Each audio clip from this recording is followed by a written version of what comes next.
ನಿಮ್ಮ ಸಂಬಳ ಎಷ್ಟಿದೆಯಪ್ಪ, ನೀವು ಯಾರು ಕಡಿಮೆ ಬಂದು ನಮ್ಗೆ ಹೇಳ್ತಾ ಇದ್ವಿ. ನಾವು ಸಹಿತ ಯಾವುದು ಕಾಂಟ್ರಾಕ್ಟ್ ಡಾಕ್ಯುಮೆಂಟ್ಸ್ ಕೊಡ್ತಲ್ಲ, ಕಾಂಟ್ರಾಕ್ಟ್ ನಮ್ಮ ಮೇಲಿಂದ ನೋಟಿಸ್ ಕೊಡ್ತಾ ಇದ್ವಿ. ನೆಕ್ಸ್ಟ್ ಇಂದು ವಾಹನ ಚಾಲಕರ ನಿರ್ವಾಹಕರ ಕ್ಷೇಮಾವಧಿ ಸಂಘ ಹಾಗೂ ಕರ್ನಾಟಕ ದಲಿತ ಸಂಘರ್ಷ ಸಮಿತಿ ಅಂಬೇಡ್ಕರ್ ವಾದ ಜಿಲ್ಲಾ ಸಮಿತಿಯಿಂದ ಇವತ್ತು ಮಹಾನಗರ ಪಾಲಿಕೆಯ ಮುಂಭಾಗದಲ್ಲಿ ಒಂದು ಪ್ರತಿಭಟನೆ ಹಮ್ಮಿಕೊಳ್ಳಲಾಗಿದೆ. ನಿಮ್ಗೇನೋ ಸಮಸ್ಯೆ ಬಂದು ನಮ್ಗೆ ಹೇಳಿ, ಆಯ್ತಾ? Thank you. ತಾವೆಲ್ಲ ಕೆಲಸಕ್ಕೆ ಜಾಯ್ನ್ ಆಗ್ರಿ. ಯಾಕಂದ್ರೆ ನಿಮ್ಮ ಕೊರೋನಾ ಭರವಸೆ ಕೊಟ್ಟಿದ್ದು ಮೀಡಿಯಾ ಮುಂದೆ.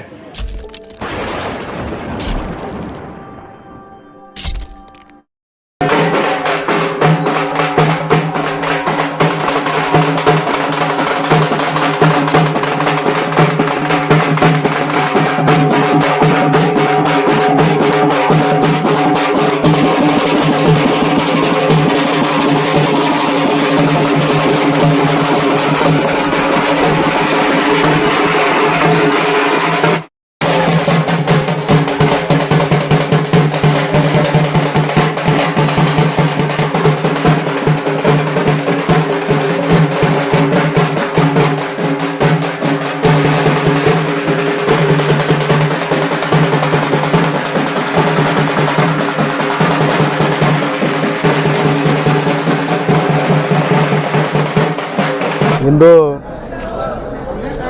ವಾಹನ ಚಾಲಕರ ನಿರ್ವಾಹಕರ ಕ್ಷೇಮಾವಧಿ ಸಂಘ ಹಾಗೂ ಕರ್ನಾಟಕ ದಲಿತ ಸಂಘರ್ಷ ಸಮಿತಿ ಅಂಬೇಡ್ಕರ್ ವಾದ ಜಿಲ್ಲಾ ಸಮಿತಿಯಿಂದ ಇವತ್ತು ಮಹಾನಗರ ಪಾಲಿಕೆಯ ಮುಂಭಾಗದಲ್ಲಿ ಒಂದು ಪ್ರತಿಭಟನೆ ಹಮ್ಮಿಕೊಳ್ಳಲಾಗಿದೆ. ಕಾರಣ ಏನಪ್ಪ ಅಂತಂದರೆ ಸುಮಾರು 6 ತಿಂಗಳಿಂದ 2 ಎಂಟರ್ಪ್ರೈಸಸ್ಸು ಗುತ್ತಿಗೆದಾರರು, ಒಂದು ಜನಕ್ಷೇಮ ಹಾಗೂ ಇನ್ನೊಂದು ಆದರ್ಶ್ ಎಂಟರ್ಪ್ರೈಸಸ್ ಅಂತ 2 ಗುತ್ತಿಗೆದಾರರು 6 ತಿಂಗಳವರೆಗೆ ಪೇಮೆಂಟ್ ಇವ್ರಿಗೇನೋ ವೇತನವನ್ನು ಸರಿಯಾಗಿ ಭರ್ನೆ ಮಾಡಿಲ್ಲ, ಹಾಗೂ ESI PFಗಳನ್ನು ಕಟ್ಟಿರಲಿಲ್ಲ. ಮತ್ತು ಈ ವರ್ಕರಿಗೆ ಇವರೇನಾದರೂ ಮಾತನಾಡಿದರೆ ಅವ್ರಿಗೆ ಅವಾಜ್ ಶಬ್ದಗಳನ್ನು ನಿಂದಿಸಿ ಅವರನ್ನು ಕೆಲಸದಿಂದ ತೆಗೆದುಹಾಕುವಂಥ ವ್ಯವಸ್ಥೆ ಕೂಡ ಇಲ್ಲಿ ಮಹಾನಗರ ಪಾಲಿಕೆಯಲ್ಲಿ ಆಗ್ತಾಯಿದೆ. ಅದರ ವಿರುದ್ಧವಾಗಿ ನಾವು ಇವತ್ತು ಪ್ರತಿಭಟನೆ ಹಮ್ಮಿಕೊಂಡಿದ್ವಿ. ಹಾಗಾಗಿ ಈ ಆಯುಕ್ತರು ಇದರ ಜವಾಬ್ದಾರಿಯನ್ನು ಹೊತ್ತುಕೊಂಡು ಇಲ್ಲಿ ಆಗುತ್ತಿರುವಂಥ ಅನ್ಯಾಯವನ್ನು ಸರಿಪಡಿಸಿ ಇವರಿಗೆ ನ್ಯಾಯ ಒದಗಿಸ್ಕೊಡ್ಬೇಕು. ಹಿಂದೆ ನವೆಂಬರ್ ತಿಂಗಳಲ್ಲಿ ಮಾನ್ಯ ಮುಖ್ಯಮಂತ್ರಿಗಳು ಏನೋ ಒಂದು ಭರವಸೆಯನ್ನು ನೀಡಿದ್ರು. ಮೈಸೂರಿನಲ್ಲಿ ಒಂದು ಕಾರ್ಯಕ್ರಮವೊಂದರಲ್ಲಿ ಏನು ಮಹಾನಗರ ಪಾಲಿಕೆಯಲ್ಲಿ ದುಡಿಯುವಂಥ ವಾಹನ ಚಾಲಕರು, ನಿರ್ವಾಹಕರು, ಲೋಡರ್ಸು, ಕ್ಲೀನರ್ಸು ಎಲ್ಲರೂ ನಾವು ನೇರ ನಂಬಿಕತೆಯಲ್ಲಿ ತೊಗೊಂಡ್ಬಿಡ್ತೀವಿ ಸರ್ಕಾರ ವತಿಯಿಂದ ಅಂತ ಹೇಳಿದರು. ಆದರೆ ಇನ್ನೂವರೆಗೆ ಅದು ಆಗಿಲ್ಲ. ಏನೋ ಮಾತು ಅಂದರೆ 2 ಜಿಲ್ಲೆಗೆ, ಕೇವಲ ಎರಡು ಜಿಲ್ಲೆಗೆ ಸೀಮಿತವಾಗಿದೆ ಇದು. ಮೈಸೂರು ಮತ್ತು ಬೆಂಗಳೂರು ಬಿಟ್ಟರೆ ಉಳಿದ ಜಿಲ್ಲೆಗಳಿಗೆ ಇದು ಅನ್ವಯನ ಆಗಿಲ್ಲ. ಹಾಗಾಗಿ ಮಾನ್ಯ ಮುಖ್ಯಮಂತ್ರಿಗಳ ಕಡೆ ಒಂದು ಸ್ವಲ್ಪ ನಜರಹರಿಸಿ ಏನು ವಾಹನ ಚಾಲಕರು, ನಿರ್ವಾಹಕರು ಹಾಗೂ ಲೋಡರ್ಸ್, ಕ್ಲೀನರ್ಸ್ಗಳು ಅದಾರ ಇವ್ರನ್ನ ನೇರ ನೇಮಕಾತಿಯಲ್ಲಿ ತೊಗೋಬೇಕು. ಯಾಕಪ್ಪ ಅಂತಂದ್ರೆ ಅವರು ಸುಮಾರು ಕೊರಿಯೋ ಚಳಿಯಲ್ಲಿ ಇವತ್ತು ಸಿಕ್ಕಾಪಟ್ಟೆ ತಂಡಿದ್ರು ಸಹ ಬೆಳಗ್ಗೆ 6 ಗಂಟೆಗೆ ಬಂದು ಸಾಯಂಕಾಲ ಮಧ್ಯಾಹ್ನ 2 ಗಂಟೆವರೆಗೆ ಇವರು ಕೆಲಸವನ್ನು ನಿರ್ವಹಿಸ್ತಾ ಇದ್ದಾರೆ. ಇವತ್ತು ಬಿಜಾಪುರ ಜಿಲ್ಲೆಗೆ ಏನಾದರೂ ಹೆಸರು ಬರಬೇಕಾಗಿದ್ದಾರೆ. ಇವತ್ತು ಇದರಿಂದ ಏನಪ್ಪ ಅಂದ್ರೆ ಆಕ್ಸಿಜನ್ನಿಂದ ಏನು ದೇಶದಲ್ಲಿ 2ನೇ ಸ್ಥಾನದ ಬಿಜಾಪುರ ಹೊಂದಿದೆ. ಅದಕ್ಕೆ ಕಾರಣೀಭೂತರು ಯಾರಪ್ಪ ಅಂತಂದ್ರೆ ಇಲ್ಲಿರುವಂಥ ನೌಕರರು, ಇವು ಪೌರ ಕಾರ್ಮಿಕರು, ಲೋಡರ್ಸು, ಕ್ಲೀನರ್ಸು, ವಾಹನ ಚಾಲಕರು ಇವ್ರು ಇಲ್ಲದೇ ಇದ್ರಪ್ಪ ಅಂದ್ರೆ ಒಂದು ದಿವಸ ಬಿಜಾಪುರ ಬಂದ್ ಮಾಡಿ ನಾವು ಕರೆ ಕೊಟ್ಟಿದ್ದಾದ್ರೆ ಬಿಜಾಪುರ ಗಬ್ಬೆದ್ದು ನಾರ್ತದೆ ಅನ್ನುವಂಥ ಮಾತನ್ನು ಕೂಡ ಈ ಸಂದರ್ಭದಲ್ಲಿ ಹೇಳಕ್ಕೆ ಬಯಸ್ತಾ ಇದ್ದೇವೆ ನಾವು. ಹಾಗಾಗಿ ದುಡಿಯುವ ಜನರಿಗೆ ತಾವು ಏನು ಅಧಿಕಾರಿಗಳಿದಾರಲ್ಲ ಅವರನ್ನು ನಿಮ್ಮ ಮನೆಯ ಮಕ್ಕಳಂತೆ ನೋಡ್ಕೋಬೇಕಾದಂಥ ಜವಾಬ್ದಾರಿ ನಿಮ್ಮ ಮೇಲೆ ಇರುತ್ತೆ. ಹಾಗಾಗಿ ಅವರಿಗೆ ತಿಂಗಳ ಪೇಮೆಂಟ್ ಕೊಡಬೇಕು, ESI PF ಅನ್ನು ಭರ್ನಾ ಮಾಡಬೇಕು, ಹಾಗೂ ಅವರ ವೇತನವನ್ನು ತಿಂಗಳ ಕೊಡಬೇಕು. ಅಕಸ್ಮಾತ್ ವೇತನ ಕೊಡದೇ ಇರುವಂಥ ಏನು ಏಜೆನ್ಸಿಗಳದಾವ ಅವ್ರು ಕೂಡಲೇ ಅವ್ರನ್ನ ಕಪ್ಪು ಪಟ್ಟಿಗೆ ಸೇರಿಸಬೇಕು ಅನ್ನುವಂಥ ಒಂದು ಬೇಡಿಕೆಗಳನ್ನು ಇಟ್ಟುಕೊಂಡು ನಾವು ಇಲ್ಲಿ ಹೋರಾಟವನ್ನು ಹಮ್ಮಿಕೊಂಡಿದ್ದೀವಿ. ಕೂಡಲೇ ಕಮಿಷನರ್ ಬಂದು ಇದಕ್ಕೆ ಸ್ಪಂದನೆ ಮಾಡಿ ಈ ಏನು ನಮ್ಮ ಹೋರಾಟಕ್ಕೆ ಸ್ಪಂದಿಸಲಿಲ್ಲಪ್ಪ ಅಂತಂದ್ರೆ ಈ ಹೋರಾಟ ಉಗ್ರವಾಗಿ ಮುಂದುವರಿತದೆ ಅನ್ನುವಂಥ ಮಾತನ್ನು ಕೂಡ ಈ ಸಂದರ್ಭದಲ್ಲಿ ಹೇಳಕ್ಕೆ ನಾವು ಬಯಸ್ತಾ ಇದ್ದೇವೆ. ಇವತ್ತು ಮಹಾನಗರ ಪಾಲಿಕೆ ಇವತ್ತು ವಿಜಯಪುರ ಜಿಲ್ಲೆ ಒಂದು ಪ್ರವಾಸಿಗರು ಬಂದು ಒಂದು ಮೆಚ್ಚುಗೆ ವ್ಯಕ್ತಪಡಿಸ್ತಾರಪ್ಪ ಅಂದ್ರೆ ಅದಕ್ಕೆ ಕಾರಣ ಏನಪ್ಪ ಅಂದ್ರೆ ಇವರೆಲ್ಲ ಕಾರ್ಮಿಕರು ದುಡಿಯುವಂಥ ಕಾರ್ಮಿಕರಿಂದ ಅನ್ನೋಂಥ ಮಾತನ್ನು ಇಲ್ಲಿ ತಾವು ಅರ್ಥ ಮಾಡ್ಕೊಳ್ಬೇಕಾಗತ್ತೆ. ಹಾಗಾಗಿ ಈಗ ನಾವು ಏನು ಮನವಿ ಮಾಡ್ಕೊಳ್ತಾರಪ್ಪ ಅಂದ್ರೆ ಮಾನ್ಯ ಸಿದ್ದರಾಮಯ್ಯನವರು ಇದ್ರ ಕಡೆ ಒಂದು ಸ್ವಲ್ಪ ಈ ಕಡೆ ನೋಡಿ ಏನು ತಾವು ಮಾತನ್ನು ಕೊಟ್ಟಿದ್ದೀರಿ. ಇವತ್ತು ನವೆಂಬರ್ಗೆ 1ಕ್ಕೆ ಏನು ವಾಹನ ಚಾಲಕರು, ನಿರ್ವಾಹಕರು, ಲೋಡರ್ಸು, ಕ್ಲೀನರ್ಸು ಇವರೆಲ್ಲರೂ ನೇಮಕಾತಿಯಲ್ಲಿ ತಗೊಳ್ತಂತ ತಾವು ಮಾತು ಕೊಟ್ಟಿದ್ರಿ.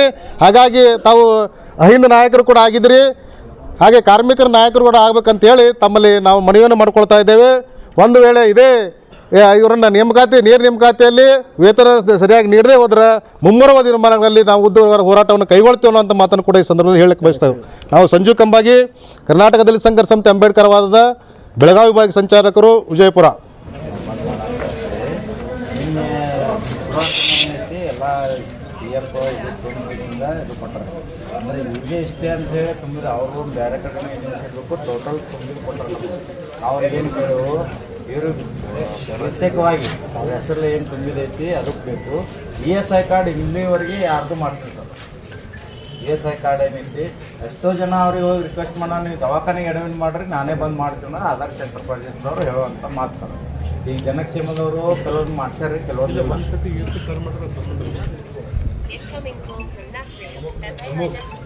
ಒಂದ್ಸತಿ ESI ಕಾರ್ಡ್ ಮಾಡ್ರೆ ಆಯ್ತಲ್ಲ, ಮತ್ತೆ ಕಾಂಟ್ರಾಕ್ಟ್ ಪ್ರತಿ ವರ್ಷ ಮಾಡ್ಬೇಕಂತಿದೆ. ESI ಕಾರ್ಡು ಒಂದ್ಸತಿ ಮಾಡಿದ್ರೆ ಆಯ್ತಲ್ವಾ? ನೋಡಿ ಯಾರು ಚೆಕ್ ಮಾಡಕ್ಕಿಲ್ಲ. ESI ಅಂದ್ರೆ ಅವರು ಎಷ್ಟೋ ಸರ್ತಿ ಕೇಳ್ಯಾರ ಸರ್, ಅವ್ರಿಗೆ ಕಾರ್ಡ್ ಮಾಡಿ ಬರಬೇಕು, ಕಾರ್ಡೇ ಬಂದಿಲ್ಲ ಸರ್. ಕಾಂಟ್ರಾಕ್ಟ್ ಬಗ್ಗೆ ನಾನು ಭಾಳ ಇಷ್ಟ ಸರ್. ನಾವು ಸಾಕಷ್ಟು ನೋಟಿಸ್ ಕೊಟ್ಟಿದ್ವಿ, ಆಮೇಲೆ ಹೈಕೋರ್ಟ್ಗೆ ಅವರು ಸ್ಟೇ ತಗೊಂಡಿದ್ದಾರೆ. ಇಷ್ಟೆಲ್ಲ ಆಗಿದ್ದಾರೆ, ಯಾಕಂದ್ರೆ ನಾವು ಟೆಂಡರ್ ಕಾಲ್ ಮಾಡಿ ಅವ್ರು ಬ್ಲಾಕ್ ಲಿಸ್ಟ್ ಸೇರಿಸಿ ಎಲ್ಲ ಪ್ರೊಸೆಸ್ ಆಗಿದ್ದಾರೆ. ಆದಾಗ್ಯೂ ಸಹಿತ ಅವ್ರು ಇಶ್ಯೂಸ್ ಇದ್ದಕ್ಕೋಸ್ಕರ ನಾವು ಇದು ಮಾಡಿದ್ವಿ. ಬಟ್ ನನಗೇನಂತಂದರೆ ನಾನು ಅವ್ರಿಗೆ ನೀವು ಬರೋಕ್ಕಿಂತ ಮುಂಚೆನೂ ಸಹ ಬೆಳಗ್ಗೆ ಹೇಳಿದ್ದೀನಿ, ಒಂದು ನೇರವಾಗಿ ಅಕಸ್ಮಾತ್ ನಿಮ್ಗೆ ಏನಾರು ಅಕಸ್ಮಾತ್ ವೈಯಕ್ತಿಕ ಸಮಸ್ಯೆಗಳಿದ್ದಾಗ ನಮ್ಮ ಗಮನಕ್ಕೆ ತೊಗೊಂಬನ್ನಿ. ಯಾಕಂದ್ರೆ ಒಮ್ಮೆ ಸಡನ್ನಾಗಿ ನೀವು ಲೆಟರ್ ಕೊಟ್ಟು ಸಡನ್ನಾಗಿ ಬಂದು ಅಟ್ಲೀಸ್ಟ್ ನಮ್ಮ ಜೊತೆ ಯಾರು ಡಿಸ್ಕಸ್ ಮಾಡಿ ಸ್ಟ್ರೈಕ್ ಇದ್ರೆ ಕಷ್ಟ ಆಗುತ್ತಪ್ಪ. ಯಾಕಂದ್ರೆ ಬೇಸಿಕ್ ನೀಡ್ಸ್ ಪಬ್ಲಿಕ್ ತೊಂದರೆ ಆಗುತ್ತೆ. ನಿಮ್ಗೆ ಏನಾರು ಅಕಸ್ಮಾತ್ ಅವ್ರ ಯೋಗಕ್ಷೇಮ ಕಾಪಾಡೋದು ನಮ್ದೆಲ್ಲ ಜವಾಬ್ದಾರಿ. ಅವ್ರ ಪೇಮೆಂಟ್ ಇರ್ಬೋದು, ESI ಪೇ ಬರ್ಬೋದು, ನಿಮ್ದು ಏನಾದರೂ ಬಂದು ಹೇಳ್ತಿದ್ವಿ. ಬೇರೆ ಬೇರೆ ಇಶ್ಯೂಸ್ ಹೇಳಿದ್ರೆ ಅದು ಸಹಿತ ನಾವು ನೋಟ್ ಮಾಡ್ಕೊಂಡಿದ್ವಿ. ಮತ್ತು ಡಿಸ್ಟ್ರಿಕ್ಟ್ ಮಿನಿಸ್ಟರ್ಗೂ ನಾವು ಹೋಗಿದ್ದಾರೆ, ಸಾಹೇಬರು ಸಹಿತ ಬರ್ಲಿಕ್ಕೆ ಹೇಳಿದ್ದಾರೆ. ಏನೇನು ಅವ್ರದ್ದು ಇಶ್ಯೂಸ್ ಇದ್ದಾವೆ, ಏನು ಸರ್ಕಾರ ಮಾಡಿದ್ರೆ ಏನಾಗುತ್ತೆ ಇಶ್ಯೂಸ್ ಇದಾವೆ ಬಂದು ತೊಗೊಂಡು ಸಾಹೇಬರು ಇದ್ದಾರೆ. ಸಾಹೇಬ್ರನ್ನ ನಾವು ಗಮನ ತರ್ಕೊಂಡು ಬಿಜಾಪುರ ಜಿಲ್ಲೆ ಸ್ವಚ್ಛವಾಗಿ ಕಾರಣಭೂತರು ಸರ್ ಇವರೇ ವರ್ಕರ್ಗಳು. ಅವರು ಕೆಲಸ ತೊಗೊಂಡು ಬೇಡ ಅನ್ನಂಗಿಲ್ಲ. ಅವರು ಸಮಾನ ಕೆಲಸಕ್ಕೆ ಸಮಾನ ಏನು ವೇತನ ಕೊಟ್ಟ ದಿವಸದಿಂದ ಅವ್ರಿಗೆ ನೀವು ಕೆಲಸ ತೊಗೊಂಡು ಬೇಡ ಅನ್ನಂಗಿಲ್ಲ. ಆಮೇಲೆ ಇವ್ರು ಅವಾಚ್ಯ ಶಬ್ದಗಳಿಂದ ಮಾತಾಡುವಂಥದ್ದು ಆಗ್ಬಾರ್ದು ಸರ್. ಅವ್ರಿಗೆ ಅಧಿಕಾರಿಗಳದಾರಂದ್ರೆ ಅಧಿಕಾರಿ ಅವರು ದರ್ಪನ್ನು ತೋರಿಸುವಂಥದ್ದು ಒಂದು ದೊಡ್ಡ ತಪ್ಪದು. ಈಗ ಅವ್ರಿಗೆ ಕೆಲಸ ಮಾಡ್ಲಿಕ್ಕಂದ್ರೆ ಅವ್ರ ಮೇಲೆ ನೀವೇನು ಬರೀತೀರಿ ಬರೀರಿ, ಅವಾಚ್ಯ ಶಬ್ದಗಳಿಂದ ಮಾತಾಡೋದು ಅಂತ ಒಂದು. ಆಮೇಲೆ ಈಗ ಕೆಲವೊಬ್ಬರನ್ನ ಟಾರ್ಗೆಟ್ ಮಾಡಿ ಅವ್ರನ್ನ ಕೆಲಸದಿಂದ ತೆಗೆಯುವಂಥ ವ್ಯವಸ್ಥೆ ಕೂಡ ಆಗುತ್ತೆ ಸರ್. ಮುಂದೆ ಬಂದು ಹೇಳಿರ್ತಾರೆ ಅವರು, ನಿಮ್ಮ ಮುಂದೆ ಬಂದು ಕಮಿಷನರ್ ಅವ್ರ ಮುಂದೆ ಹೇಳಿದ್ರೆ ಅವರು ಯಾರು ಯಾರತ್ತ ಅನ್ನೋದು ಅವ್ರಿಗೆ ಮಾಹಿತಿ ಸಿಗುತ್ತವೆ. ಅಂಥವ್ರನ್ನ ಟಾರ್ಗೆಟ್ ಮಾಡಿ ಕೆಲಸದಿಂದ ತೆಗೆಯುವಂಥ ವ್ಯವಸ್ಥೆ ಕೂಡ ಆಗುತ್ತೆ. ಎಲ್ಲರೂ ನನಗೆ ಪರಿಚಯ ಇದಾರೆ ರೀ. ಅವರು ನಾನು ಹೇಳ್ತೀನಿ, ಅವ್ರು ಅಕಸ್ಮಾತ್ ದಾರ ಸಿಕ್ಕರು ನಾನು ಮಾತಾಡ್ತಿರ್ತೀನಿ. ಈಗ ಏನಾಗುತ್ತೆ, ಈಗ ನಮ್ಮಲ್ಲಿ ಸಹಿತ ಸುಮಾರು ಮಿನಿಸ್ಟರ್ ಸಾಕು 450 ಜನ ಇದಾರೆ ರೀ. ಎಲ್ಲರೂ ಒಂದೇ ಥರ ಇರಲ್ಲ. ಈಗ ಸುಮಾರು ಒಂದು 300 ಜನ ಡ್ರೈವರ್ಸ್ ಇದ್ದಾರೆ ಸಹಿತ ಯಾರೋ ಒಬ್ಬರು ಸ್ವಲ್ಪ ತಪ್ಪು ಮಾಡ್ತಾರೆ ಅನಿಸ್ತೀನಿ, ಏನಾರು ಇಶ್ಯೂಸ್ ಆಗಿರ್ಬೋದು. ಬಟ್ ಅವ್ರು ಏನಾದ್ರು ಸಮಸ್ಯೆ ಇದ್ದರೆ ಬಂದು ನಾನು ಗಮನಿಸುವ ಅಂತ ಹೇಳಿದ್ದೀನಿ. ಒಂದು ಕೆಲಸದ ರಸ್ತೆಯಿಂದ ಹೇಳ್ಬೇಕು ಹೊರತಾಗಿ ಉದ್ದೇಶಪೂರ್ವಕವಾಗಿ ವೈಯಕ್ತಿಕವಾಗಿ ಟಾರ್ಗೆಟ್ ಮಾಡೋದು ತಪ್ಪು, ಯಾರೋ ಇರಲಿ ಆಯ್ತು ರೀ. ಅಂಥದನ್ನಿದ್ರೆ ಸಹಿತ ಅದನ್ನ ಅವ್ರಿಗೆ ನಮ್ಮವ್ರು ಸರಿಪಡಿಸೋ ಅಂತ ಹೇಳ್ತೀನಿ, ಅವ್ರಿಗೆ ಸಹಿತ ಹೇಳ್ತೀನಿ. ಬಟ್ ಏನಾದ್ರೆ ಕೆಲವಷ್ಟು ಜನ ನಿಮಗೆ ಗೊತ್ತಿದೆ, ಸ್ವಲ್ಪ ಜನ ಡ್ರೈವರ್ಸು ಎಲ್ಲೋ ಗಾಡಿ ತೊಗೊಂಡು ಹೋಗು, ಎಲ್ಲೋ ಬಾರ್ ಮುಂದೆ ಇದನ್ನ ದಬಾ ಮುಂದೆ ನಿಲ್ಲಿಸಿ ಹೋಗಿ ಮಾಡಿ ಈ ಥರ ಮಾಡ್ತಾರೆ. ಯಾಕಂದ್ರೆ ಸರ್ಕಾರದ ಆಸ್ತಿ ಅದು ಎಲ್ಲಿ ಬಂದು ನಿಲ್ಲಿಸ್ಬೇಕು, ಯಾರಲ್ಲಿ ಬಂದು ನಿಲ್ಲಿಸ್ಬೇಕು, ಈ ಥರ ಒಬ್ಬರೇ ಎಲ್ಲರೂ ಮಾಡಲ್ಲ. ಯಾರೋ ಒಂದು 100 ಜನದಾಗ ಒಬ್ಬರು ತಪ್ಪು ಮಾಡೋದಕ್ಕೆ ಈ ಥರ ಆಗುತ್ತೆ. ಒಂದು ಕಂಬೈಂಡ್ ಆಗಿ ಹೇಳೋ ಟೈಮ್ನಾಗ ಆ ಥರ ಏನಾರು ಆಗಿರ್ಬೋದು ರೀ. ಬಟ್ ನೆಕ್ಸ್ಟ್ ಟೈಮ್ ಆ ಥರ ಅವರು ಸಹಿತ ಇದೆ, ನೀವು ಬರೋದಕ್ಕೆ ಮುಂಚೆ ಹೇಳಿದ್ದೀನಿ. ನಿಮ್ಗೆ ಏನಾದ್ರು ಸಮಸ್ಯೆ ಇದ್ದರೆ ಮಧ್ಯಾಹ್ನ ಮೇಲೆ ಬನ್ನಿ, ನೀವು 3 ಗಂಟೆಗೆ ಬನ್ನಿ, ಕೆಲಸ ಮುಗಿಸ್ಕೊಂಡು ಬರ್ತಿಲ್ಲ ಬನ್ನಿ. ಒಮ್ಮೆ ಸಡನ್ ನೀವು ಸ್ಟ್ರೈಕ್ ಬಂದ್ರೆ ಸಮಸ್ಯೆ ಆಗೋ ಜನಕ್ಕೂ ನಮಗೂ ತೊಂದರೆ ಆಗುತ್ತೆ. ಮತ್ತು ನೆಕ್ಸ್ಟ್ ಡೇ ನಾವು ಯಾಕಂದ್ರೆ ಒಂದು ತಿಂಗಳು ಎಫರ್ಟ್ ಮಾಡಿ ಎಲ್ಲ ಸಿಟಿಯಲ್ಲಿ ಕ್ಲೀನ್ ಮಾಡಿ ಅವರೆಲ್ಲರೂ ಕೂಡ ಮಾಡಿರ್ತಾನೆ ಸ್ವಚ್ಛಾಗಿರೋದು. ನಾವಂತೂ ಒಬ್ಬರೇ ಮಾಡೋಕ್ಕಾಗಲ್ಲ, ಎಲ್ಲರೂ ಇರೋದಾಗಿದೆ. ಅದಕ್ಕೆ ಏನಾದ್ರು ನಿಮ್ಮ ವೈಯಕ್ತಿಕ ಸಮಸ್ಯೆ ಬಂದು ಹೇಳ್ತಾ ಇದ್ದೀನಿ. ಆ ಥರನೂ ಸಹಿತ ಯಾರು ಅಕಸ್ಮಾತ್ ಯಾರು ಇನ್ಸ್ಪೆಕ್ಟ್ರು ನಮ್ಮವ್ರು ಏನಾದರೂ ಸಹಿತ ನಾನು ಹೇಳ್ತೀನಿ. ಅವರು ಯಾಕಂದರೆ ಸ್ವಲ್ಪ ಜನ ಏನು ಮಾಡ್ತಾರೆ, ಒಂದು ಟ್ರಿಪ್ ಹೊಡೆದ್ಬಿಟ್ಟು ಎಲ್ಲೋ ಗಾಡಿ ನಿಲ್ಲಿಸ್ಬಿಟ್ಟು ಹೋಗ್ತಾರೆ, ಯಾರೋ ಒಬ್ರು ಮಾಡ್ತಿರ್ತಾರೆ. ಅದು ಅವ್ರಿಗೆ ಗೊತ್ತಿದೆ ಯಾರು ಮಾಡ್ತಾರೆ ತಗೊಂಡು, ಅವ್ರಿಗೂ ನಾನು ತಿಳಿಸಿದ್ದೀನಿ ರೀ. ಆ ಥರ ಮಾಡಕ್ಕೆ ಹೋಗ್ಬೇಡ್ರಪ್ಪ, ಒಬ್ಬರಿಂದ ಇನ್ನೊಬ್ರು ತೊಂದರೆ ಆಗುತ್ತೆ, ಹಂಗೆಲ್ಲ ಮಾಡಕ್ಕೆ ಕೊಡ್ತಿದ್ದೀನಿ. ನಾನು ಆ ಥರ ಆಗಬಾರ್ದು ನೋಡ್ಕೊಡ್ತೀನಿ. ಆಯ್ತು ರೀ. ಅದೇ ಸರ್, ಈಗ ನೀವು ಆ ಟೈಮ್ನಾಗ ಹೇಳಿದ್ರು ಕೂಡ ಏನೈತಿ, ಕೆಲವೊಬ್ಬರು ಅದನ್ನು ಬಿಡ್ತಾರೆ. ಈಗ ನೀವು ಹೇಳಿದ್ರಿ ಇದು ಮಾಡಿದಕ್ಕೆ ನೀವು ಆ್ಯಕ್ಷನ್ ತೊಗೊಂಡ್ರಿ, ಅವ್ರಿಗೆ ಬೇಡ ಅಂತಂದ್ರೆ ಸರ್ ಅದನ್ನ ಒಪ್ಕೋತೀನಿ. ಕೆಲಸ ಮಾಡ್ತಾರೆ. ರಫೀಕ್ ಬಳಗಾರ ಅವ್ರನ್ನ ನೀವು ಅಲ್ಲಿಂದ ಇದು ಮಾಡೋದು ಸರ್. ಒಂದು ನಮ್ಮ ಬೇಡಿಕೆನೇ ಇದೆ, ನಮ್ಮ ಬೇಡಿಕೆ ತನಕ ಏನು ಗೊತ್ತಿಲ್ಲ. ರಫೀಕ್ ಬಳಗಾರ್ ಅವರು, ಸಂಜು ಅತ್ನಿ ಅವರು, ಮತ್ತು ಇನ್ನೊಬ್ರು ಕೆಲವೊಬ್ರು ಸರ್. ಇವ್ರು ಏನಾಯ್ತಪ್ಪ ಅಂತಂದ್ರೆ ಈ ಲೇಬರ್ ಮೇಲೆ ಉದ್ದೇಶಪೂರ್ವಕವಾಗಿರಿ ಅವರು ಕೆಲಸ ತಗೊಂಡು ಕೆಲಸದ ಬಗ್ಗೆ ನಮ್ದು ತೊಂದರೆ ಇಲ್ಲ. ಇವ್ರೇನು ಹಂಗೆ ತಪ್ಪು ಮಾಡಿದ್ರೆ ಅವ್ರ ಮೇಲೆ ಕ್ರಮ ಕೈಗೊಡ್ರು ನಾವು ಅದಕ್ಕೆ ಸಪೋರ್ಟ್ ಆಗಿರ್ತೀವಿ ಸರ್. ಸರ್ ಒಬ್ಬನ ಕೆಲಸದಿಂದ ಬಿಡಿಸ್ಬೋದು, ಬೇರೆದವ್ನು ತೊಗೋಬೋದು. ಈಗ ಯಾರು ವಾರ್ಡ್ನೇ ಹೋಗ್ತಾರ ಒಂದು ತಿಂಗಳು ಸೀದಾ ಇಟ್ಕೊಳ್ಳಲ್ಲ ಸರ್. ಇದು ಒಂದು ತಿಂಗಳಾಗನ ನೀ ಬೇಡ ಬೇರೆ ಲೇಬರ್, ಈ ಬೇಡ ಬೇರೆ ಗಾಡಿ. ಒಂದು ಕಾಂಟ್ರಾಕ್ಟ್ ಕಡೆ ಸಮಸ್ಯೆ ಇದೆ ರೀ. ಕಾಂಟ್ರಾಕ್ಟರ್ ನನ್ನ ಹೆಂಡತಿಗೆ ಆರಾಮಿಲ್ಲ ಸರ್, ಸರ್ ಕಾರ್ಡ್ ಮಾಡಿಕೊಡು ಅಂದ ಒಂದು ವಾಟ್ಸಪ್ನಾಗ ಹಾಕಿದಾರೆ ದವಾಖಾನೆ ಅವ್ರು ತೊಗೋತಾನ್ರಿ ನೋಡಿ ಸರ್. ಸರಿ ನಾನು ಹೇಳ್ತೀನಿ ನಮಗೆ ನೀವೇನಾರ ಅಕಸ್ಮಾತ್ ಲಕ್ಕನವ್ರು ಸರ್ ಇದಾರೆ, ಆಮೇಲೆ ನಮ್ಮ ಅಮ್ಮ ಪೊಲೀಸ್ ಇದಾರೆ, ಇನ್ಸ್ಪೆಕ್ಟರ್ಸ್ ಇದಾರೆ, ಬೇರೆ ಅಕಸ್ಮಾತ್ ಬಂದು ಸಮಸ್ಯೆ ಇದ್ರೆ ಬಂದು ನಮ್ಮ ಆಫೀಸ್ನಾಗ ಹೇಳಲಿಕ್ಕೆ ಹೇಳಿದ್ರಿ. ಒಂದು ಏನೇನು ತಾವು ಏನು ಬೇಡಿಕೆಗಳು ಕೊಟ್ಟಿದ್ರಿ, ತಾವು ಲಿಸ್ಟ್ ಮಾಡಿ ಕೊಟ್ಟಿದ್ರಿ, ಆ ಪ್ರಕಾರ ಅಂತಲ್ಲ ಒಂದು ESI PF ಇರ್ಬೋದು. ಯಾರ್ದು ಆಗಿಲ್ಲಲ್ಲ, ಯಾರು ಕಡಿಮೆ ಆಗಿದ್ರೆ ನಾವು ಸ್ಪಷ್ಟವಾಗಿ ಮಾಹಿತಿ ಕೊಡ್ತಾ ಇದ್ದೀವಿ. ಯಾಕಂದ್ರೆ ಅವ್ರಿಗೆ ಜಮಾ ಆಗೋದು ಗೊತ್ತಾಗುತ್ತೆ ಮಾಹಿತಿ ನಮ್ಗೆ. ಸರ್ ನಾವು ಹಿಂದೊಂದು ಸಲ ಸಭೆ ಸೇರಿದಾಗ ಅವ್ರು ಪೇಮೆಂಟ್ ಎಟ್ಟೈತಿ ಹೇಳಿದ್ರು ನಾವು ಸರ್. ಅಂದ್ರೆ ನೀವು ಹಾಕುವಂಥ ಪೇಮೆಂಟ್ ಅವ್ರು ಕೊಡುವಂಥ ಪೇಮೆಂಟ್ಗಳಲ್ಲಿ 1,000 ರೂಪಾಯಿ ಪರ್ ಮಂತ್ ಕಟ್ ಮಾಡ್ಕೊತಾ ಇರ್ತಾರೆ ಅಪ್ಪ ಅವರು. ನೋಡಿ ಸರ್, ಈಗ ರೇಷನ್ ತರಬೇಕು, ಮನೆ ಬಾಡಿಗೆ ಕಟ್ಟಬೇಕು, ತಂದೆ ತಾಯಿ ವೃದ್ಧ ಇರ್ತಾರೆ ಅವ್ರಿಗೆಲ್ಲ ಮೆಡಿಸಿನ್ ಔಷಧಿಗಳೆಲ್ಲ ತೊಗೋಬೇಕು, ಮತ್ತು ಸಾಲಿದ ಮಕ್ಕಳ ಎಜುಕೇಷನ್ ಫೀಸ್ ಕಟ್ಟಬೇಕು, ಇವೆಲ್ಲ ಇರ್ತಾವೆ ಸರ್. ತೊಂದರೆ ಇರ್ತಾವ ಪಾಪ ಅವ್ರಿಗೆ. ಅಲ್ಲೇ 1,000 ರೂಪಾಯಿ ಕಟ್ ಮಾಡ್ಕೊಂಡ್ರೆ ಏನಾಗುತ್ತೆ ಸರ್? ಅದು ESI PF ವಿಚಾರ ಕಟ್ ಮಾಡ್ಕೊಳ್ಳೋದು. ಒಂದು ನಾನು ಭಾಳ ಹೇಳಕ್ಕೆ ಹೋಗಲ್ಲ, ಇವರು ಬಂದು ನಾವು ಎಷ್ಟು ದಿನ ಇವ್ರು ಕೆಲಸ ಮಾಡಿದ್ರೆ ಅಷ್ಟು ಕರೆಕ್ಟ್ ನಾವು ಪೇಮೆಂಟ್ ಕಾಂಟ್ರಾಕ್ಟ್ ಕೊಡ್ತಾ ಇದ್ವಿ. ಅವ್ನು ಕೊಟ್ಟ ಪ್ರಕಾರ ಅವ್ರಿಗೆ ಅವ್ನು ಆರ್ಟಿಸ್ ಮುಖಾಂತರ ಪೇಮೆಂಟ್ ಮಾಡಿ ನಮ್ಗೆ ಚಲನ ಕೊಡಬೇಕು. ಅವ್ನು ಕೊಡದೇ ಇರೋದ್ರಿಂದ ಸುಮಾರು ನಾವು ಒಂದು 2 ವರ್ಷದಿಂದ ನಮಗೆ ಕಂಟಿನ್ಯೂಸ್ ನೋಟಿಸ್ ಕೊಟ್ಟು ಇದ್ವಿ. ನೋಟಿಸ್ ಕೊಟ್ಟು ಅವ್ರು ನಾವು ಟರ್ಮಿನೇಟ್ ಮಾಡಿದ್ವಿ. ಅಂದರೆ ಬ್ಲಾಕ್ ಲಿಸ್ಟ್ ಸೇರಿಸಿದ್ವಿ. ಹಿಂದೆ ಸಾಮಾನ್ಯ ಸಭೆಯಲ್ಲಿ ಡಿಸ್ಕಸ್ ಆಗಿ ನಾವು ಬ್ಲಾಕ್ ಲಿಸ್ಟ್ ಸೇರಿಸಿದ್ವಿ. ಅವ್ರು ಹೈಕೋರ್ಟ್ನ ಸ್ಟೇ ತೊಗೊಂಡು ಹೈಕೋರ್ಟ್ನ ಮುಂದೆ ಡೈರೆಕ್ಷನ್ಸ್ ಕೊಟ್ಟಿದ್ದಾರೆ. ಆ ಪ್ರಕಾರ ನಾವು ಪ್ರೊಸೆಸ್ ಮಾಡ್ತಾ ಇದ್ವಿ. ಯಾಕಂದ್ರೆ ನಾವು ಅವ್ರು ಕಾಂಟ್ಯಾಕ್ಟ್ ಮಾಡಿದ ತಪ್ಪಿಗೋಸ್ಕರ ನಾವು ಕಾಂಟ್ಯಾಕ್ಟ್ ಪನಿಷ್ಮೆಂಟ್ ಮಾಡಿದ್ವಿ. ಯಾಕಂದ್ರೆ ಸುಮಾರು ಜನಕ್ಕೆ ಪಾಪ ಅವ್ರು ಕೇಳಕ್ಕಾಗಲ್ಲ, ಅವ್ರು ಓದಿರಲ್ಲ, ಗೊತ್ತಿರಲ್ಲ, ಅವ್ರಿಗೆ ಎಷ್ಟು ಸಂಬಳ ಇದೆ ಅವ್ರು ಗೊತ್ತಿಲ್ಲ. ಅದಕ್ಕೋಸ್ಕರ ನಾವೇ ಅವ್ರಿಗೆ ಮೊನ್ನೆ ಒಂದಿನ ನಿಮ್ಮ ಸಂಬಳ ಎಷ್ಟಿದೆಯಪ್ಪ, ನೀವು ಯಾರು ಕಡಿಮೆ ಬಂದು ನಮ್ಗೆ ಹೇಳ್ತಿದ್ವಿ. ನಾವು ಸಹಿತ ಯಾವ್ದು ಕಾಂಟ್ರಾಕ್ಟ್ ಡಾಕ್ಯುಮೆಂಟ್ಸ್ ಕೊಡ್ತಾರ ಕಾಂಟ್ರಾಕ್ಟ್ ನಾವು ಮೇಲಿಂದ ನೋಟ್ಸ್ ಕೊಡ್ತಾ ಇದ್ವಿ. ನೆಕ್ಸ್ಟ್ ನಾವು ಕೂಡಲೇ ಟೆಂಡರ್ನ ರೀಕಾಲ್ ಮಾಡ್ತಾ ಇದ್ವಿ. ಮತ್ತೇನಾರು ಅಕಸ್ಮಾತ್ ಇವರು ESI PF ಕರೆಕ್ಟಾಗಿ ಕಟ್ಟೋದಿರ್ಬೋದು, ಒಂದು ESI ಕಾರ್ಡ್ ಇರ್ಬೋದು, ನಾವು ESI ಕಾರ್ಡ್ ಸಂಬಂಧಪಟ್ಟ ನಾವು ಪರ್ಸನಲ್ ಮಾನಿಟರ್ ಮಾಡ್ತೀವಿ. ಅವ್ರು ಏನು ಬೇಡಿಕೆ ನಾವು ನೀವು ಕೂಡ ಅದು ಬರೆಯೋದು. ಗಾಡಿ ರಿಪೇರಿ ಸರ್, ಯಾವ ಗಾಡಿ ಏನತ್ತಾರೆ ಡ್ರೈವರ್ಗಳೇ ಗಾಡಿ ರಿಪೇರಿ ಮಾಡ್ಕೊಳ್ಳೋದು. 5-6 ಸಾವಿರ ರೂಪಾಯಿ ಆಗಲಿ 7 ಸಾವಿರ ತನೂ ಅವರೇ ಕೈಲೇ ಭರಣ ಮಾಡ್ಕಿಸಿ ಗಾಡಿ ರಿಪೇರಿ ನನ್ನ ಗಮನಕ್ಕೆ ಬಂದಿಲ್ರಿ, ಬಟ್ ಅದನ್ನು ನಾವು ಸರ್ ನಿಮ್ಮ ಗಮನಕ್ಕೆ ತಂದಾರಿಲ್ಲ. ಗಾಡಿ ರಿಪೇರಿ ಇಲ್ರಿ, ಇನ್ಶೂರೆನ್ಸ್ ಇಲ್ಲ. ಇಲ್ಲ ನೋಡಿ ಸರ್, ಇಲ್ಲ ನಾನು ಅಂಥವ್ ನಾನು ಹೇಳ್ತೀನಿ ನಮಗೆ ನಾನು ಹೇಳ್ತೀನಿ ರೀ ಸರ್. ಪದೇ ಸ್ಟ್ರೈಕ್ ಆಗ್ತಾವೆ ಮಹಾನಗರ ಪಾಲಿಕೆಯಿಂದ. 1 ವರ್ಷದಿಂದ 2 ಸ್ಟ್ರೈಕ್ 3 ಸ್ಟ್ರೈಕ್ ಆಗೇ ಆಗ್ತಾವೆ. ಇದು ಪರ್ಮನೆಂಟ್ ಸೊಲ್ಯೂಷನ್ ಯಾವಾಗ? ಒಂದು ಈ ರೀತಿ ಅವರು ಯಾವಾಗೂ ಈ ಥರ ಸಂಬಳ ಆಗಿಲ್ಲ ಅಂತಕೊಂಡು ಈ ಹಿಂದೆಲ್ಲ ಸ್ಟ್ರೈಕ್ ಮಾಡ್ತಾರೆ. ಬಟ್ ಸಂಬಳ ಆಗಿಲ್ಲ ಅಂತಕೊಂಡು ಅವ್ರು ಯಾವತ್ತೂ ಸ್ಟ್ರೈಕ್ ಮಾಡಿಲ್ಲ. ಈಗಲೂ ಸಹಿತ ಅವ್ರು ಬೇರೆ ಒಂದು ಕಾಂಟ್ರಾಕ್ಟ್ ಇಶ್ಯೂರಿಂದ ಏನೋ ಸ್ವಲ್ಪ ಅವ್ರು ESI PF ಸರಿಯಾಗಿ ಪೇಮೆಂಟ್ ಆಗ್ತಾಯಿಲ್ಲ, ಆಮೇಲೆ ಕಾಂಟ್ರಾಕ್ಟ್ ಸಂಬಳ ಕಡಿಮೆ ಆಗ್ತಾ ಇರ್ತಕೊಂಡು ಸ್ಟ್ರೈಕ್ ಮಾಡ್ತಾ ಇದ್ದಕ್ಕೂ ಮೊನ್ನೆ ನಮಗವರು ಫ್ರೈಡೇ ಲೆಟರ್ ಕೊಟ್ಟಿದ್ರು. ಬಟ್ ಇದು ಬೆಳಗ್ಗೆ ಸಹಿತ ನಮ್ಮೆಲ್ಲ ಕಾರ್ಮಿಕರ ಡ್ರೈವರ್ಸ್ಗಳಿಗೆ, ಸೂಪರ್ವೈಸರ್ಸ್ಗೆ, ಹೆಲ್ಪರ್ಸ್ಗೆಲ್ಲ ಹೇಳಿದ್ದೀವಿ. ಅವ್ರು ಸ್ವಲ್ಪ ಕೆಲವಷ್ಟು ಬೇರೆ ಬೇಡಿಕೆಗಳು ನಮಗೂ ನೇರ ಪಾವತಿ ಆಗಬೇಕು ಅಂತಕೊಂಡು ಬೇಡಿಕೆ ಇದ್ದಾವೆ. ನಮ್ಮ ಹಂತದಲ್ಲಿ ಏನು ಮಾಡಬೇಕಲ್ಲ ಮಹಾನಗರ ಪಾಲಿಕೆ ವ್ಯಾಪ್ತಿಯಲ್ಲಿ ನಾವು ಖಂಡಿತ ನಾವು ಮಾಡ್ತಾಯಿದ್ವಿ. ಈಗಾಗಲೇ ಸಹಿತ ಅವ್ರ ನೇರ ಪಾವತಿ ಸಂಬಂಧಪಟ್ಟಂಗೆ ಸರ್ಕಾರನೂ ಸಹಿತ ಈಗಾಗಲೇ ಮಾಹಿತಿ ಎಲ್ಲ ಕೇಳ್ತಿದ್ದಾರೆ. ನಾವು ಸಹಿತ ಅವ್ರ ಸಂಪೂರ್ಣ ಅವ್ರ ವೈಯಕ್ತಿಕ ಮಾಹಿತಿ, ಎಷ್ಟು ಜನ ವರ್ಕರ್ಸ್ ಇದ್ದಾರೆ, ಯಾವಾಗಿಂದ ಕೆಲಸ ಮಾಡ್ತಾರೆ ಅಂತಕ್ಕೊಂದು ನಾವು ಸಹಿತ ಮಾಹಿತಿ ಕಳಿಸ್ಕೊಟ್ಟಿದ್ವಿ. ಒಂದು ಅವ್ರದ್ದೇನು ಬೇಡಿಕೆ ಇದೆ, ಒಂದು ಅವ್ರ ESI PF ಇರ್ಬೋದು, ಪೇಮೆಂಟ್ ಇರ್ಬೋದು, ನಾವು ಸಹಿತ ಅವರು ಕರೆಕ್ಟಾಗಿ ಪೇಮೆಂಟ್ ಮಾಡ್ಲಿಕ್ಕೆ ವ್ಯವಸ್ಥೆ ಮಾಡ್ತೀವಿ. ಸ್ವಲ್ಪ ಕಾಂಟ್ರಾಕ್ಟರ್ ವೈಫಲ್ಯದಿಂದ ಅವ್ರಿಗೆ ಸ್ವಲ್ಪ ಪೇಮೆಂಟ್ ಕಡಿಮೆ ಆಗ್ತಾ ಇರೋದಕ್ಕೊಂದು ಕಂಪ್ಲೇಂಟ್ ಇದೆ. ಈಗಾಗಲೇ ನಾವು ಸಹಿತ ಕಾಂಟ್ರಾಕ್ಟರ್ಗೆ ಹಲವಾರು ಬಾರಿ ಸಾಕಷ್ಟು ಬಾರಿ ನೋಟಿಸ್ ಕೊಟ್ಟಿದ್ವಿ. ನೋಟಿಸ್ ಕೊಟ್ಟು ಸಹಿತ ನಾವು ಅವರಿಗೆ ಬ್ಲ್ಯಾಕ್ ಲಿಸ್ಟು ಸಹಿತ ನಾವು ಸೇರಿಸಿದ್ವಿ. ಅದರ ಹೈಕೋರ್ಟಲ್ಲಿ ಚಾಲೆಂಜ್ ಮಾಡಿ ನ್ಯಾಯಾಲಯದಿಂದ ಅವರಿಗೆ ಈ ಥರ ಕನ್ಸಿಡರ್ ಮಾಡಿ ಅಂತಕೊಂಡು ಹೇಳೋದ್ರಿಂದ ನಾವು ಅದನ್ನ ಪ್ರೊಸೆಸ್ ಮಾಡ್ತಾಯಿದ್ವಿ. ಯಾವ ರೀತಿ ಅವ್ರು ನಾವು ಕಾನೂನು ಕ್ರಮ ಜರುಗಿಸಬೇಕು ನಾವು ಕಂಪ್ಲೀಟ್ ಕಾರ್ಪೊರೇಷನ್ ಕೆಲಸ ಮಾಡ್ತೀವಿ. ಸರ್, ಇದು ನಗರ ಸ್ವಚ್ಛತೆ ಆಗಂಗಿಲ್ಲ ಈ ಸ್ಟ್ರೈಕ್ ಆದ ನಂತರ.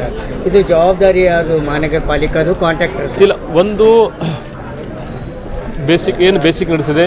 ಜನರಿಗೆ ಮೂಲಭೂತ ಸ್ವಚ್ಛತೆ ಇರ್ಬೋದು, ಕುಡಿ ನೀರು ಇರ್ಬೋದು, ಬೀದಿ ದೀಪ ಇರ್ಬೋದು, ನಮ್ಮದು ಸಂಪೂರ್ಣ ಮಹಾನಗರ ಪಾಲಿಕೆ ಜವಾಬ್ದಾರಿ.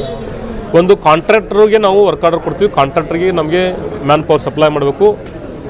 ಆದರೆ ನಾವು ಕಾಂಟ್ರಾಕ್ಟ್ ಜವಾಬ್ದಾರಿ ಹಾಕಲ್ಲ, ಅವ್ರ ಮುಖಾಂತರ ನಾವು ಕೆಲಸ ತೊಗೋಬೇಕು. ನಾವು ಮಾಡ್ತಾಯಿದ್ವಿ. ಬಟ್ ಅವ್ರಿಗೇನೋ ಕೆಲಸ ವೈಯಕ್ತಿಕ ಸಮಸ್ಯೆ ಇದ್ದಾವೆ. ನಾವು ಏನಾದ್ರು ಸಹಿತ ಅವ್ರು ಬಂದು ನಮ್ಮ ಗಮನಕ್ಕೆ ತುಂಬ ಅಂತ ಹೇಳಿದ್ವಿ. ಅವ್ರು ನೇರವಾಗಿ ಈ ಥರ ಬಂದು ಇವತ್ತು ಸ್ಟ್ರೈಕ್ ಕೂತ್ಕೊಂಡಿರೋದ್ರಿಂದ ನಾನು ಅವ್ರೆಲ್ಲ ತಿಳಿಸಿ ಹೇಳಿದ್ವಿ. ಈ ಥರ ನೇರವಾಗಿ ಬಂದು ಈ ಥರ ಕುಂಡೋದ್ರಿಂದ ಮೇಲೆ ಸಿಟಿಲಿ ಈ ಥರ ತೊಂದರೆ ಆಗ್ತದೆ, ಆ ಥರ ಮಾಡೋಕೆ ಬಿಡುತ್ತೆ ಹೇಳಿದ್ವಿ. ಅವರು ಸಹಿತ ಒಪ್ಕೊಂಡಿದ್ದಾರೆ.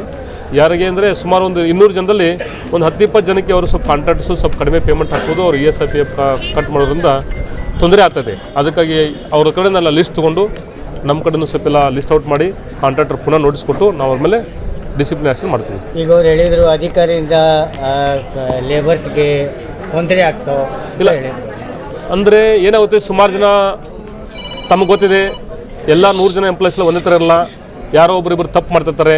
ಆ ತಪ್ಪು ಮಾಡಿದಾಗ ಇವರು ಎಲ್ಲರ ಜೊತೆ ಸೇರಿಸಿ ಎಲ್ಲರೂ ಕಾಮನ್ನಾಗಿ ವಾರ್ನ್ ಮಾಡ್ತಿರ್ತಾರೆ, ಅದು ಸ್ವಾಭಾವಿಕ. ಅಂಥದ್ರಲ್ಲಿ ಏನಂದರೆ ಸ್ವಲ್ಪ ಜನ ಡ್ರೈವರ್ಸು ಒಂದು ಟ್ರ್ಯಾಕ್ಟರ್ ಅಂದರೆ ಕಂಪ್ಲೀಟಾಗಿ ಒಂದು 2 ಟ್ರಿಪ್ ಮಾಡಬೇಕು, ಕಂಪ್ಲೀಟ್ ಅಂದ್ರೆ ಫುಲ್ಲಾಗಿ ತುಂಬ್ಕೊಂಡು ಹೋಗಬೇಕು, ಅವರೆಲ್ಲ ಅರ್ಧ ತುಂಬ್ಕೊಂಡು ಹೋಗೋದು ಅಷ್ಟೇ. ಒಂದು ಸುಮಾರು ನಾವು ಕೆಲವು ವೇಟ್ ಚೆಕ್ ಮಾಡ್ತೀವಿ. ಮೊನ್ನೆ ಒಂದು ಟ್ರ್ಯಾಕ್ಟ್ರಲ್ಲಿ 45 kg ಗಾರ್ಬೇಜ್ ತೊಗೊಂಡು ಹೋಗಿದ್ದಾರೆ. ಎಲ್ಲರೂ ಇಲ್ಲ, ಯಾರೊಬ್ಬರು ಮಾಡೋದ್ರಿಂದ ಆ ಥರ ಆಗ್ತಾಯಿದೆ. ಅದಕ್ಕೋಸ್ಕರ ಆ ಥರ ಏನೋ ಆಗಿರ್ಬೋದು. ನಮ್ಮವ್ರಿಗೂ ಸಹಿತ ನಾನು ವಾರ್ನ್ ಮಾಡ್ತೀನಿ, ಅವ್ರ ಜೊತೆ ಯಾವ ರೀತಿ ಸೌಜನ್ಯವಾಗಿ ಅವ್ರನ್ನ ಹೆಂಗೆ ಟೀಮ್ ಆಗಿ ಫ್ಯಾಮಿಲಿ ಮೆಂಬರ್ ಥರ ಕನ್ಸಿಡರ್ ಮಾಡಿ ಒಂದು ಟೀಮ್ ಆಗಿ ಕೆಲಸ ಮಾಡೋದು. ಬಿಜಾಪುರದಲ್ಲಿ ತಮ್ಗೆ ಗೊತ್ತಿದೆ, ಸ್ವಚ್ಛತೆ ಬಗ್ಗೆ ಸಾರ್ವಜನಿಕರಾಯಿತು ಎಲ್ಲ ನಾಗರಿಕರಾಯಿತು ಭಾಳ ಒಂದು ಒಳ್ಳೆ ಅಭಿಪ್ರಾಯ ಇದೆ. ನಾವೆಲ್ಲರೂ ಕೂಡಿ ಮಾಡಿದಾಗ ಅದು ಸಕ್ಸಸ್ ಆಗುತ್ತೆ. ಆಯ್ತು, ಈಗ ಸರ್ವೆ ಕೆಲಸ ಸ್ಟಾರ್ಟ್ ಆಗಿದೆ, ಸರ್ವೆ ಮಾಡ್ತಿದ್ದಾರೆ. ಮೊನ್ನೆಯಿಂದ ಸರ್ವೆ ಸ್ಟಾರ್ಟ್ ಆಗಿದೆ. ಮೋಸ್ಟ್ಲಿ ಇನ್ನು 1 or 2 ಡೇಸಲ್ಲಿ ಸರ್ವೆ ಮುಗಿದ ತಕ್ಷಣ ಅದು ಅತಿಕ್ರಮ ತೆರವುಗೊಳಿಸಿ ಡಿಸ್ಟ್ರಿಕ್ಟ್ ಮಿನಿಸ್ಟರ್ ಸಾಹೇಬರು ಸಹಿತ ಅದನ್ನು ಕೂಡಲೇ ಭೂಮಿ ಪೂಜೆ ಮಾಡಿ ಕೆಲಸ ಸ್ಟಾರ್ಟ್ ಮಾಡ್ತಾ ಹೇಳಿದ್ದಾರೆ. ಇಲ್ಲ, ಸಕಾಫ್ ರೋಜಾದು ಸರ್ವೆ ಆಗಿದೆ. ಮೊನ್ನೆ ನಾವು ಅವರಿಗೆ ನೋಟಿಸ್ ಕೊಟ್ಟು ಹಿಯರಿಂಗ್ ಮಾಡಿ ಆರ್ಡರ್ ಮಾಡಿದ್ವಿ. ಮೋಸ್ಟ್ಲಿ 1 or 2 ಡೇಸಲ್ಲಿ ನಾವು ಅದನ್ನ ಮೋಸ್ಟ್ಲಿ ಎನ್ಕ್ರೋಚ್ಮೆಂಟ್ ರಿಮೂವ್ ಮಾಡ್ತೀವಿ ವೆರಿ ಸೂನ್. ಏನು ಇಶ್ಯೂ ಇಲ್ಲ. ಅಲ್ಲಿ ಜನರು ಸಹಿತ ಸಾಕಷ್ಟು ಸಹಕಾರ ಮಾಡಿ ಅವರೇ ಸ್ವಯಂ ಪ್ರೇರಿತ ತಗೊಂಡಿದ್ದಾರೆ. ಅಲ್ಲಿ ಮೆಂಬರ್ಸ್ ಇರ್ಬೋದು, ಎಲ್ಲರೂ ಸಹಕಾರ ಮಾಡಿದ್ದಾರೆ. ತಮಗೆಲ್ಲ ಗೊತ್ತಿದೆ, ಯಾಕೋ ತಾವು ಅಲ್ಲಿ ನಿವಾಸಿದ್ದೀರಿ, ಭಾಳ ಸಹಕಾರ ಮಾಡಿದ್ದಾರೆ. ಅವ್ರ ಸಹಕಾರಕ್ಕೆ ನಾವು ಎಷ್ಟು ಧನ್ಯವಾದ ಕಡಿಮೆನೇ. ಈಗೇನು ಬಾಕಿ ಹೋದಂತೇನೋ ಸುಮಾರು 10 ರಿಂದ 11 ಪ್ರಾಪರ್ಟೀಸ್ ಓನರ್ಸು ಯಾರೂ ತಗೊಂಡಿಲ್ಲ, ಅಂಥವ್ರು ಸಹಿತ ನಾವು mostly very soon notice issue ಮಾಡಿ ಅತಿಕ್ರಮ ತೆರವುಗೊಳಿಸ್ತೀವಿ. ಸ್ಟ್ರೈಕ್ ಇವತ್ತು ಮುಗಿತು. ಇಲ್ಲ, ಅವ್ರು ನಮ್ಮ ಜೊತೆ ನಮ್ಮ ಅವರೆಲ್ಲ ಒಂಥರ ಭಾಳ ಒಳ್ಳೆ ಇವರು. ಯಾಕಂದ್ರೆ ನಾವು ಅವ್ರಿಗೆ ಇವರು ಸಿಬ್ಬಂದಿ ಬಗ್ಗೆ ಎಷ್ಟು ಇವರು ಕಡಿಮೆನೇ. ಯಾಕಂದರೆ ಅವರೆಲ್ಲ ಹಗಲು ರಾತ್ರಿ ಕೆಲಸ ಮಾಡೋದು ತಮಗೆಲ್ಲ ಗೊತ್ತಿದೆ. ಮೊನ್ನೆ ವೃಕ್ಷೋತ್ತನ ಟೈಮಲ್ಲಿ ಇರ್ಬೋದು, ಬೇರೆ ಟೈಮಲ್ಲಿ ಇರ್ಬೋದು. ಈ ಸಿಟಿಲ್ಲ ಕ್ಲೀನ್ ಆಗಲಿಕ್ಕೆ ಅವ್ರ ಕೊಡುಗೆ ಭಾಳ ಅಪಾರ ಇದೆ. ಯಾಕಂದ್ರೆ ಅವ್ರ ಬೇಡಿಕೆ ಅವ್ರಿಗೆ ಕೇಳೋದು ಸಹಜ, ಬಟ್ ಒಂದು ಕಮ್ಯುನಿಕೇಷನ್ ಗ್ಯಾಪ್ ಆಗಿ ಅವ್ರು ಇವತ್ತು ಕೂತ್ಕೊಂಡ್ರೆ ಹೊರತಾಗಿ ಅವ್ರು ಕುಂಡವ್ರಲ್ಲ. ಮೋಸ್ಟ್ಲಿ ಮತ್ತೆ ಅವ್ರ ಕೆಲಸಕ್ಕೆ ಜಾಯ್ನ್ ಆಗ್ತಾರೆ. Thank you. ನಾಳೆನೇ ಜಾಯ್ನ್ ಆಗ್ತಾರೆ, ಇವತ್ತೇ ಜಾಯ್ನ್ ಆಗ್ತಾರೆ. Thank you. ನಾವು ಭರವಸೆ ಕೊಡ್ತೀವಿ. Thank you. ಸ್ವಲ್ಪ ಜನ ಇತ್ತೀಚೆಗೆ ಹೊಸದಾಗಿ ಜಾಯ್ನ್ ಆಗೋದ್ರಿ.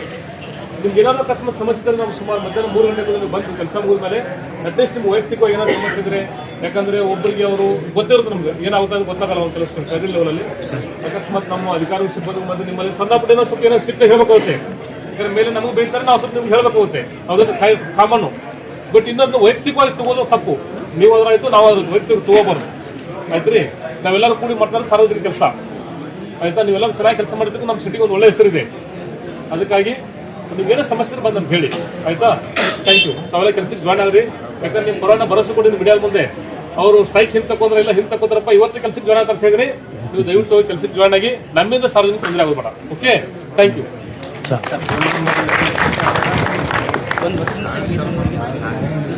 ಪಗಾರಗಳು ಸರಿಯಾದ ಸಮಯ ಕೊಡೋಂಗಿಲ್ಲ.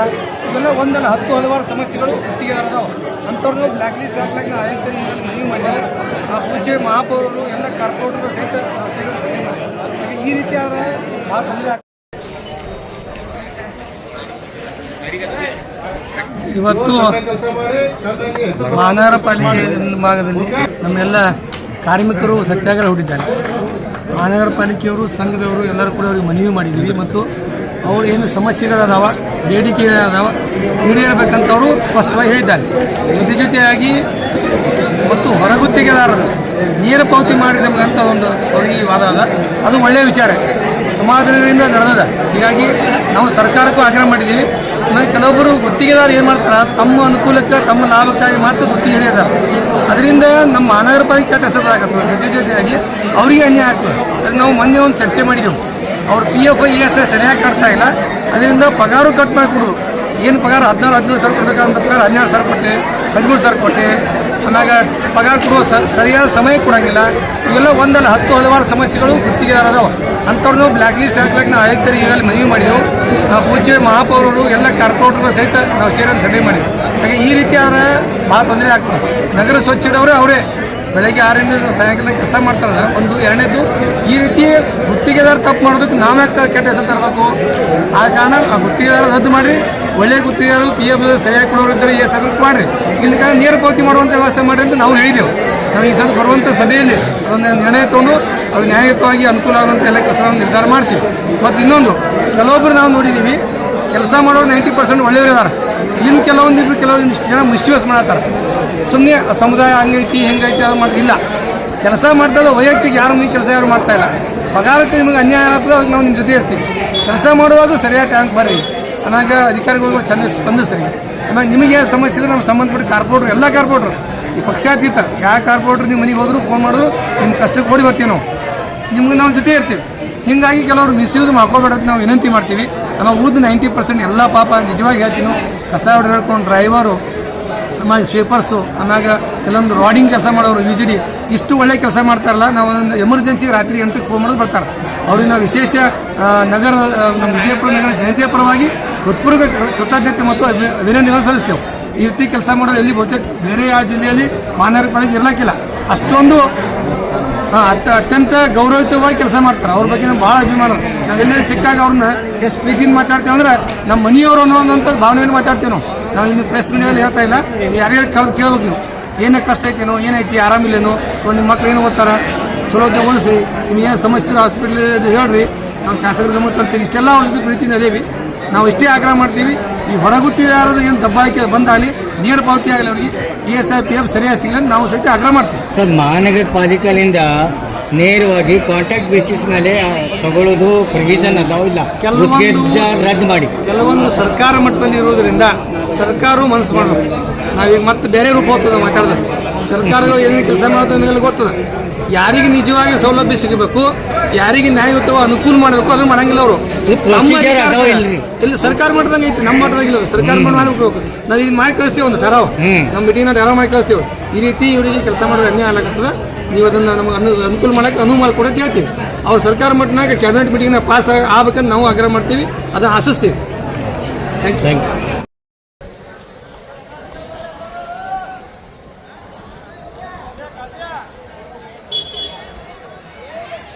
जुड़े रहिएगा आपके अपने चैनल बीजापुर समय के साथ।